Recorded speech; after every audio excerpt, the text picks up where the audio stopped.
Hey Rebel Rouser, I'm Alan Voivod and this is Star Wars 7x7, your daily dose of Star Wars joy, and thank you so much for joining me for it. So we're going to talk today about 5 potential storylines, story angles that have been opened up by the Ahsoka series, things that we could see either in a Season 2 if that ever happens, or if it's going to skip Season 2 and go straight to a movie situation. Yeah, whichever way it works.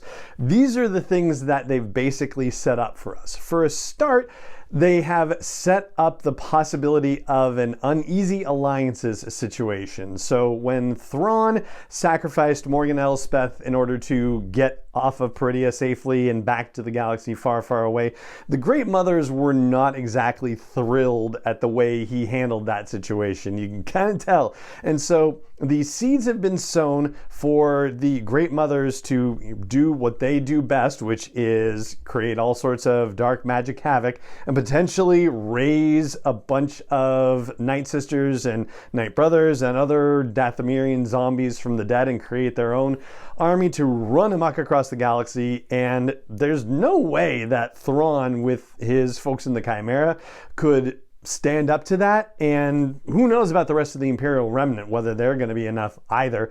Then you have the New Republic, who is also not in the greatest of positions in terms of its military, because all the energy for them is moving toward demilitarization. So there's a world where it would require General Hera Syndulla and Grand Admiral Thrawn to work as partners and create a strategy that would help save the galaxy from being overrun by Night Sister zombies. So that's one particular option. Another option, storyline-wise, is getting Luke Skywalker involved. So when you have all of these dark magic using folks getting up in everybody's business, you kind of need somebody who can handle that kind of stuff. And for the most part, people who aren't Jedi, who aren't Force users, are not really equipped to deal with the kind of chaos that Night Sisters would be able to wreak upon the galaxy. And if you'll recall from the Clone Wars, when General Grievous took all those battle droids to Dathomir, it took overwhelming forces to be able to deal with the Night Sisters for the droid army. So yeah, it's definitely not going to be an easy thing to fight. And so you might have to bring in somebody who otherwise would rather be left alone building his Jedi Academy. And there's certainly been an appetite on the part of Lucasfilm to bring Luke into storytelling. So yeah, can you imagine a situation where they would bring Luke into major storytelling again? Yeah, I think I can see that happening for sure. And you would probably want to see something like that on the big screen, I would imagine too. So bringing in Luke and some Jedi trainees to learn how to deal with dark magic that the Night Sisters are brewing up, yeah, seems like a very likely possibility as well. The third storyline possibility that we could be exploring in Ahsoka Season 2, if there is one, or in a movie as it comes along, is a deeper dive into Jedi mysticism. So the fact that they are showing us statues of the Mortis gods at the end of the Ahsoka series suggests that somehow the Jedi or the Force is connected and recognized on Peridea in this other galaxy. How is that possible? And what do the people who made those statues have to do with the Force? Are there any people who were connected with that still alive in many hundreds, if not thousands of generations later? What is the power that Baylan Skoll is sensing on Peridea, and why is he talking about the place as a realm of chaos and madness? Why was Shinhati talking about the possibility that the Great Mothers wanted to get off Peridea because there was something there that they were afraid of? There's definitely very interesting Force things going on Peridea, and we've got the hints, but now we need to get the payoff. We need to dive into some of this stuff. They've certainly set up the possibility of us getting deeper into Jedi mysticism for future storytelling. Speaking of Peridea, this fourth thing is basically sort of the Star Trek Voyager idea, which is that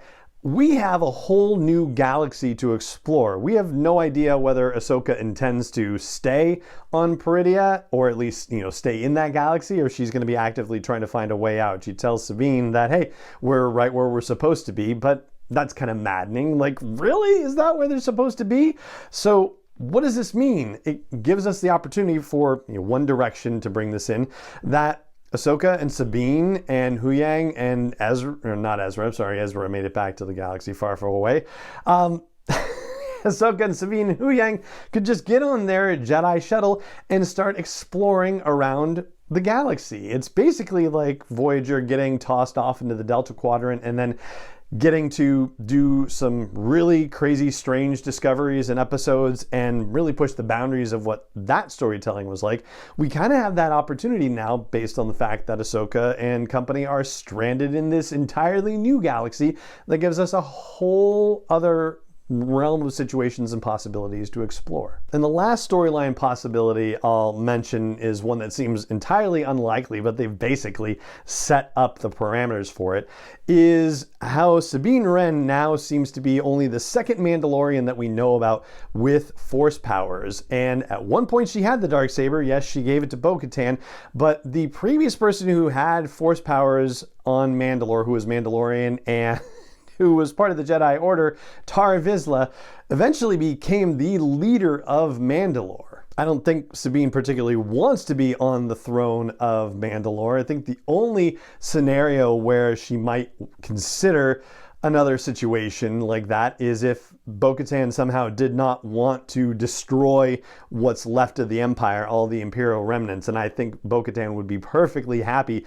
going on a crusade to make sure she eliminated every last vestige of the Empire from the galaxy. So it doesn't seem like there's a world where Sabine is necessarily going to pursue that goal. But they've given us everything else for it. So yeah, I guess that they really wanted to continue down that path, they could. So that's what I've got for you about potential storylines that have been set up for season 2 or something else in Mandoverse storytelling. And if you have ideas about storylines that have been set up and where things might be going, I'd love to hear from you. So drop a comment. If you're catching this on YouTube, hey, it's right there.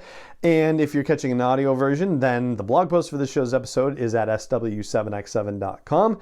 Hope you will head over there, drop a comment, and let me know what you think. And that's going to do it for this episode of the podcast. If you have not subscribed or followed the podcast officially on your favorite app, I hope you'll consider doing so. If you haven't left a rating or review, I hope you'll consider that as well. And it just remains for me to say thank you so much for joining me for this episode as always, and may the Force be with you wherever in the world you may be.